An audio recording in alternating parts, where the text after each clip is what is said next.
அமெரிக்காவினுடைய 47வது அதிபராக பதவியேற்றார் டொனால்டு ட்ரம்ப் அவர்கள். 50வது துணை அதிபராக பதவியேற்றார் ஜேடி வான்ஸ் அவர்கள். அதிபராக பதவியேற்ற டொனால்டு ட்ரம்ப் அவர்கள் முதல்ல சொன்ன வார்த்தை என்ன தெரியுமா? இது அமெரிக்காவினுடைய புதிய சுதந்திரம் அப்படிங்கிறது தான். அடுத்ததா இரண்டு ஜெண்டர் மட்டும்தான், ஒன்று மெயில் இன்னொன்று ஃபீமேல். வேறு ஜெண்டர்ஸுக்கு இங்கே வேலையே கிடையாதுன்னு சொல்லிட்டாங்க. சொல்லப்போனால் ஓக் கல்ச்சருக்கு மிகப்பெரிய ஆப்படிச்சிருக்காரு டொனால்டு ட்ரம்ப் அவர்கள்.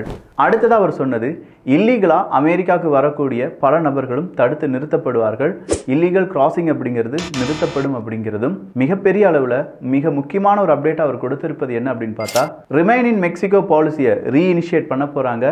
யாரெல்லாம் வேக்சின் போடாதவங்களை வேலையை விட்டு தூக்குனாங்களோ அவங்கெல்லாம் மறுபடியும் அமெரிக்க இராணுவத்தில் சேர்க்கப்படுவார்கள், அவங்களுக்கான பே அப்படிங்கிறது கொடுக்கப்படும் என்கிற அறிவிப்பையும் கொடுத்திருக்கிறார்.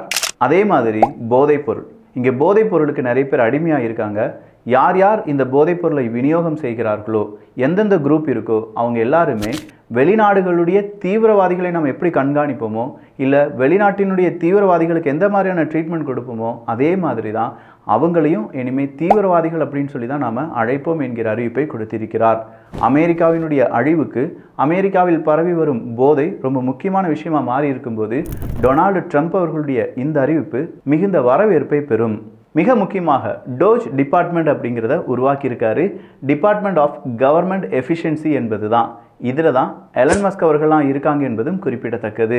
எலன் மஸ்க் அவர்கள், மார்க் சுக்கர்பர்க் அவர்கள், அடுத்ததா சுந்தர் பிச்சை அவர்கள், இவங்க எல்லாருமே டொனால்டு ட்ரம்ப் அவர்களுடைய பதவியேற்பு விழாவில் இருந்தார்கள் என்பதும் குறிப்பிடத்தக்கது.